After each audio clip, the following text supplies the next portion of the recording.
하나님 주신 말씀 에스겔 40장 1절에서 4절의 말씀입니다. 에스겔 40장 1절에서 4절의 말씀입니다.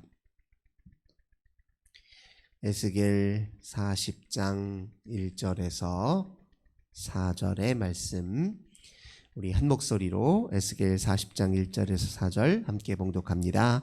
우리가 사로잡힌 지 25째 해 성이 함락된 후 14째 해 첫째 달 10째 날에 곧 그날에 여호와의 권능이 내게 임하여 나를 데리고 이스라엘 땅으로 가시되 하나님의 이상 중에 나를 데리고 이스라엘 땅에 이르러 나를 매우 높은 산 위에 내려놓으시는데 거기에서 나무로 향하여 성읍 형상 같은 것이 있더라.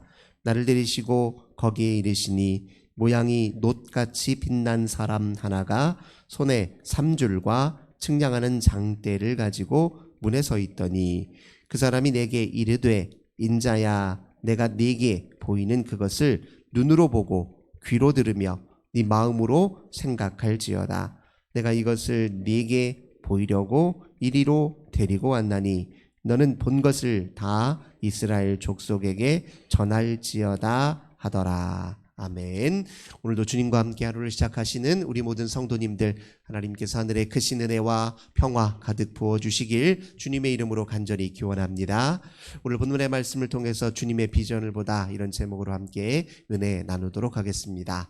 오늘 하나님께서 에스겔 선지자에게 예언의 말씀을 주신 그 해를 주목할 필요가 있습니다. 1절 말씀 보니까 사로잡힌 지 25째 해 이렇게 표현하고 있습니다. 에스겔 선지자는 전에 말씀드린 것처럼 주전 597년, 즉 바벨론이 유다를 2차로 침공했을 때 포로로 끌려왔습니다. 그러니 그가 끌려온 그 해로부터 25해가 지났으니 주전 573년경일 것입니다. 그리고 함락된 지는 14째 해다 이렇게 얘기하잖아요. 바벨론으로부터 예루살렘 성전이 다 무너지고 회파된 그 해가 주전 587년입니다. 그래서 그 해에 14해가 지난 때에 573년경에 하나님께서 에스겔 선지자에게 말씀을 주셨습니다. 근데 그 날을 또 확인하면 그때가 언제냐면 첫째 달 10째 날 이렇게 표현하고 있습니다. 이 첫째 달이라고 하는 것은 종교력으로 말하면 7월을 말하고 7월 10일은 이스라엘 백성들에게는 대속죄일이라고 해서 굉장히 중요한 날입니다. 이스라엘은 종교력으로 7월이 곧 우리로 말하자면 이제 정월 초예요. 초입니다. 그러니까 1년의 첫 시작하는 달이라고 할 수 있습니다. 이 1월 10일 날이 대속죄일인데 이때 우리가 잘 아시는 것처럼 대제사장이 지성소 안으로 들어가서 1년에 딱 한 번 들어갈 수 있는 것이죠. 그때에는 온 이스라엘이 알고 지은 죄, 모르고 지은 죄, 말 그대로 이스라엘이 그간 지은 모든 죄를 단번에 다 정하게 하고 속죄하는 날이 바로 그날인 것입니다. 그러니까 그날은 일종의 해방의 날이고 자유의 날이에요. 또 동시에 새로운 시작이다 이렇게 이해할 수 있을 것입니다. 이스라엘 백성들에게 매우 의미 있는 그날에 하나님의 말씀, 희망의 말씀이 주어지는 것이죠. 그리고 25째 해다, 이게 또 표현이 상징적 의미가 있습니다. 앞으로 또 동시에 25년만 지나고 나면 그들에게는 또 50년째 대가 된다. 그것은 곧 희년을 의미합니다. 레위기 25장 10절에 보면 희년에 관한 말씀이 선포되는데요. 7년째가 안식년이잖아요. 이 안식년이 7번 더해지면 49년이고 그 다음 해를 50년째인데 이 50년 때 이스라엘 백성들에게 하나님께서 희년을 선포할 것을 명하셨는데 이 희년은 어떤 날이냐? 또 자유의 날입니다. 해방의 날이다. 그렇게 성경이 기록하고 있습니다. 이때 해야 될 일은 무엇이냐면 본래 자기들이 거주하고 있었던 본래 땅으로 다 돌아가게 되어 있습니다. 그간에 생활하면서 어려움을 겪는 많은 이들이 있었죠. 그 어려움을 겪을 때마다 때로 자기가 갖고 있는 소유, 즉 땅도 팔아야 했어요. 남에게 팔아야 하고 또 손해보면서 팔아야 하는 경우도 있죠. 그런데 이제 해방의 날이 되면 그 모든 자기 땅을 다시 회복해서 그 땅으로 본래 살던 곳으로 다 돌아가야 됩니다. 또 생활하다가 궁핍하여서 남의 집에 노예로 끌려가게 되는 일들도 있었죠. 그러면 그 희년의 해가 되면 노예로 끌려왔던 백성들이 다 본래 자기 가족에게로 돌아가게 되어 있습니다. 이게 희년이에요. 그러니까 25년만 지나고 나면 희년이 돌아온다. 이것은 곧 무엇을 의미하냐면 하나님께서 이스라엘 백성, 즉 포로로 끌려왔던 모든 유다 백성들을 다시 하나님께서 본래의 땅으로 돌아가게 하실 것이고, 때가 되면 하나님께서 그들을 다 회복하시겠다라고 하는 이런 상징적 의미가 여기에 이제 담겨 있다, 이렇게 이해할 수 있습니다. 오늘 특별히 이 중요한 이 때에 하나님께서 에스겔 선지자에게 보여준 환상이 있었어요. 어떤 사람 하나가 2절 보니까 매우 높은 곳으로 그를 인도하여 갑니다. 그리고 거기에서 남쪽으로 성읍 형상 같은 것을 하나 보여주는데, 거기에 놋같이 빛난 사람 하나가 3줄과 측량하는 장대를 가졌다, 이렇게 표현하고 있습니다. 그러니까 3줄이라는 3으로 만든 줄을 의미합니다. 그러니까 건물의 크기와 규모, 또 높이, 이런 것들을 측정하는 도구라고 할 수 있어요. 그런 도구를 손에 하나 들고 있다는 거예요. 그러면서 그를 통해서 이제 그의 앞에 펼쳐져 있는 큰 건물 하나를 일일이 다 규모, 크기, 넓이, 이런 것들을 다 측량해서 그에게 보여주는 장면을 지금 하나님께서 에스겔 선지자에게 지금 말씀하고 계신 것입니다. 이것이 상징하는 바는 무엇이냐면, 그가 지금 측량하여 보여주는 것은 성전, 예루살렘 성전의 모습이었습니다. 바벨론으로부터 완전히 철저하게 무너져서 다 흔적도 없이 사라져버리는 그 빈 공터에 하나님께서 지금 환상과 비전을 통해서 그 모든 성전이 다시 재건되어서 본래 모습 그대로를 더 회복했을 뿐만 아니라, 그것보다 더 웅장하고 나은 모습으로 새롭게 건축되는 모습을 그에게 이제 비전으로 보여주신 거예요. 측량한다라고 하는 말은 그저 이제 크기만 측정한다는 것이 아니라 세심하게 하나하나 그것을 건축한 모습을, 또 그것이 완벽하게 또 완전하게 지어졌다라는 것을 이제 보여주는 상징적인 의미라고 할 수 있습니다. 이렇게 이 비전을 보여주셔서 그들 바벨론 포로로 끌려왔던 이 남유다 백성들이 에스겔 선지자가 이 선포하는 희망의 메시지에 근거해서 이제 다시 그들에게 해방될 때까지의 삶을 살게 되는 것입니다. 근데 이 비전을 보여주실 때 특별히 4절 말씀 보니까 이렇게 지금 에스겔 선지자에게 이렇게 해요. 인자야, 내가 내게 보이는 그것을 눈으로 보고 귀로 들으며 네 마음으로 생각할지어다, 이렇게 얘기합니다. 하나님이 보여주신 그 비전을 시각화하고 또 청각화하고 또 내면 깊은 곳에 심상화하여서 그 내면 깊은 곳에 견고하게 자리 잡도록 하라, 이런 의미라는 거예요. 하나님께서 보여주시는 새로운 희망과 비전을 우리가 이렇게 깨달을 때 그것을 어떻게 다루어야 되는지에 대해서 이렇게 설명을 해주고 있습니다. 그러니까 제일 중요한 것은 무엇이냐면, 하나님이 우리에게 보여주시는 그 비전을 마치, 이것은 사실은 나중에 포로 생활을 끝내고 되돌아갔을 때의 일이잖아요. 적어도 이제 25년 후의 일이란 말이에요. 그런데 그 일을 마치 지금 이루어진 것처럼 생생하게 시각화하고 청각화하고 심상화하고 깊이 자기 마음속에 자리 잡도록 하라는 거예요. 이 말은 곧 미래를 당겨와서 오늘 현재를 그렇게 미래에 근거하여 살라, 이런 메시지이기도 하고요. 하나님이 주신 비전을 반복하여 머릿속에 생생하게 그림으로 그 감격과 감동을 가슴 깊이 새기라는 의미이기도 합니다. 이렇게 할 때 어떻게 됩니까? 포로 생활의 그 힘들고 고된 생활을 견딜 수 있는 힘이 생기는 것이죠. 그 포로 생활, 낯선 땅에서, 타국 땅에서 얼마나 서러움도 많이 겪을 것이고 여러 생활의 불편함도 있을 것이고요. 그곳에서 신앙을 지키고 하나님 말씀 지킨다는 것 쉬운 일 아니지만, 그러나 이렇게 하나님 주신 비전과 선명한 이 환상과 미래에 대한 희망을 가슴에 품고 하루하루를 살면 어떤 상황 속에서도 우리가 담대하게 살아가낼 수 있다. 이제 하나님께서 그런 맥락에서 이런 희망의 메시지를 주신 것입니다. 근데 우리 인생에서도요, 하나님과의 깊은 관계 속에 있을 때 하나님이 우리에게 부어주시는 새로운 삶의 이제 미래들이 있습니다. 일종의 내 인생에 대한 청사진이고 계획일 것입니다. 이건 다 무엇을 근거로 합니까? 하나님과의 관계 속에서 근거로 하는 모든 인생의 큰 그림과 청사진이라고 하는 것은 다 하나님의 말씀이 지향하고 있는 가치를 기반으로 합니다. 하나님이 기뻐하신 일들이 무엇인지, 하나님이 우리 인생을 향해서 품고 계신 큰 목적과 계획이 무엇인지를 평소에 말씀을 통해 잘 묵상하는 사람들은 자기 개인적 인생의 비전도 보게 되어 있습니다. 그럼 그것들을 어떻게 해야 되느냐? 끊임없이 반복하면서, 그것을 기뻐하면서 즐거워하면서 자기 마음에 이렇게 새겨지고, 그것이 내 인생의 모든 행동 하나하나를 이끌고 주도할 수 있도록 반복하는 일이 굉장히 중요합니다.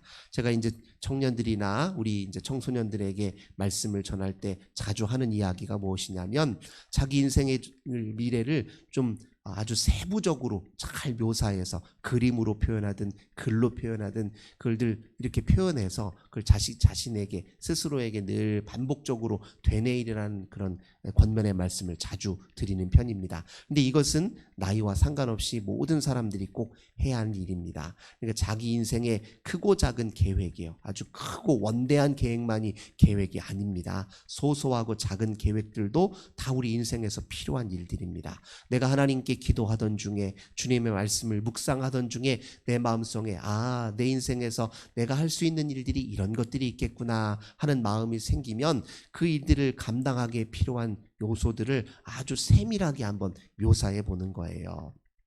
오늘 내가 살아갈 때, 또 이번 한 달을 살아갈 때, 또 올해를 살아갈 때 내가 적어도 이러한 목표들을 가지고 이런 일들을 한번 감당해 봐야 되겠다. 그 일을 이루고 났을 때 그 일을 이루는 과정에서 내가 어떤 경험을 할 것이고 또 어떤 하나님의 축복을 누릴 것인지를 마음속에 이렇게 새겨보면서 즐거워하면서 그 마음으로 오늘 하루의 모든 삶을 다 행동 하나하나를 의미 있게 만들어가는 것입니다. 예를 들면 한번 생각해 보십시오. 포로 생활을 하는 이 유다 백성들이요, 이런 예스겔 선지자가 보여주고 있는 이 선명한 비전들을 늘 이렇게 자기 머리맡에 두는 거예요. 지금 여기에서 세세하게 동쪽으로 난 문이 어떻고 바깥 뜰이 어떻고 맨 바깥쪽에 외벽이 어떻고 그 문이 어디를 향해 있고 그 문으로 들어가면 어떤 건물들이 있고 되게 세세하게 묘사를 하고 있거든요. 그걸 얼마든지 머릿속 상상으로 그림을 그려볼 수 있단 말이에요. 그럼 유다 백성들은 틀림없이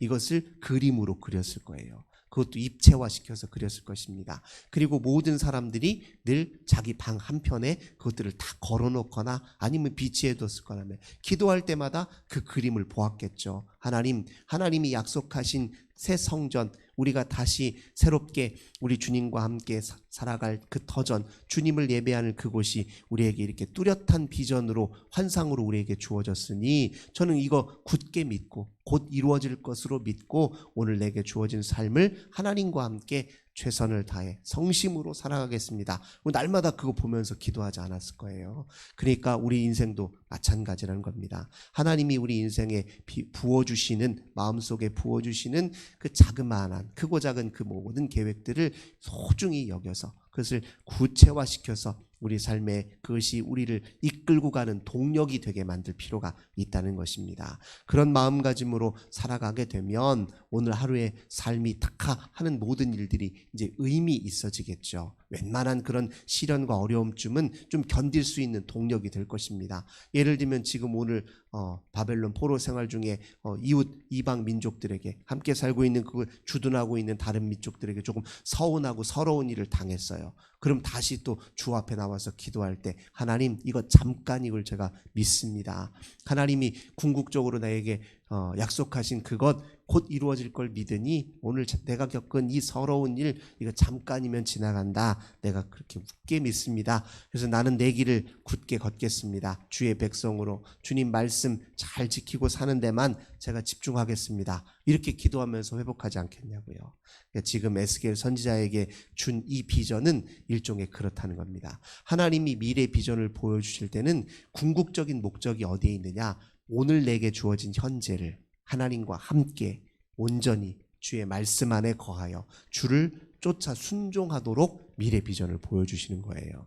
그러니까 미래에 대한 이야기는 사실 현재에 관한 이야기입니다. 그렇게 유다 백성들이 바벨론 포로 생활을 하는 동안에 그 생활을 얼마나 잘 해내었던지 몇 차례 말씀드렸지만, 이 바벨론 포로 생활 동안에 유다 백성들은 자기 자신에게 주어진 율법을 재정비했고 그것을 문서화시켰고, 그 다음에 역사를 다시 반추해서 아주 이스라엘 역사 전체를 탄탄하게 잘 기술을 했고, 성경의 주요한 책들이 그때 다 문서화되고 만들어졌다는 거예요. 구약 성경의 주요한 책들이. 그만큼 그런 일들을 작업을 해내갈 만큼 그들은 이 사람들이 정말 포로로 끌려온 포로민들 맞아 싶을 정도의 아주 대단한 신앙의 공동체로서 또 신앙의 정체성을 잘 지켜가면서 타국의 생활을 했다는 거예요. 거기서 적응한 일부 어떤 사람들은 바벨론의 고위 관료까지 됐잖아요. 다니엘 같은 사람이 대표적인 인물 아닙니까?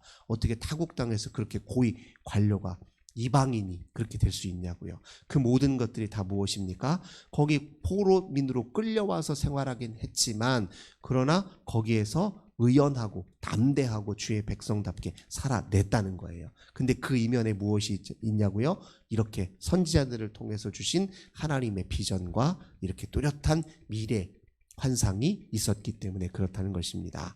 오늘도 하나님 앞에 우리 기도할 때, 주님, 오늘 우리의 삶을 어떻게 살아야 됩니까? 우리는 어디를 지향해야 되고 무엇을 목표로 해야 되며 그걸 이루기 위해서 어떤 행동 전략들을 취해야 되겠습니까? 주님 앞에 기도하셔서 하나님이 우리에게 영감 주시고 우리 마음속에 그렇게 계획 주시고 뭔가 자그마한 비전 하나 주신 것 있으면 그거 붙잡아서 세심하게 우리 마음속에 귀로 듣고 눈으로 보고 또 마음으로 되뇌어서 마음 깊은 곳에 자리 잡아 그 비전이 우리 오늘 현재의 삶을 주도하고 더 건실하게 풍요하게 이끌도록 그렇게 기도하며 오늘을 시작하시는 저 우리 모든 성도님들 되시길 주님의 이름으로 간절히 기원합니다. 좋으신 주님 감사드립니다. 우리와 함께 관계를 맺으시며 또 우리와 사귐 속에 있을 때 우리 인생에 선한 것, 좋은 것으로 비전을 주시고 또 계획을 주시고 또 마음속에 영감을 주시는 하나님을 깊이 신뢰합니다. 하나님이 우리 인생에 기대하시고 또 명하시고 우리 인생을 향해서 말씀하시는 그 놀라운 주님의 비전을 저희들 꼭 붙들고 오늘 하루의 삶을 의미 있게 담대하게 의연하게 살아내길 원합니다. 하나님께서 우리 인생들마다 각자 하나님의 놀라운 은사와 능력과 재능과 지혜를 부어주실 줄 믿습니다. 하나님 앞에 주어진 사명을 잘 감당할 수 있도록 성령의 은사로 함께해 주실 줄 믿습니다. 저희들 모든 하나님 삶이 하나님의 비전에 근거한 삶, 우리 주님께서 약속하신 약속에 근거한 삶이 되게 하옵소서. 모든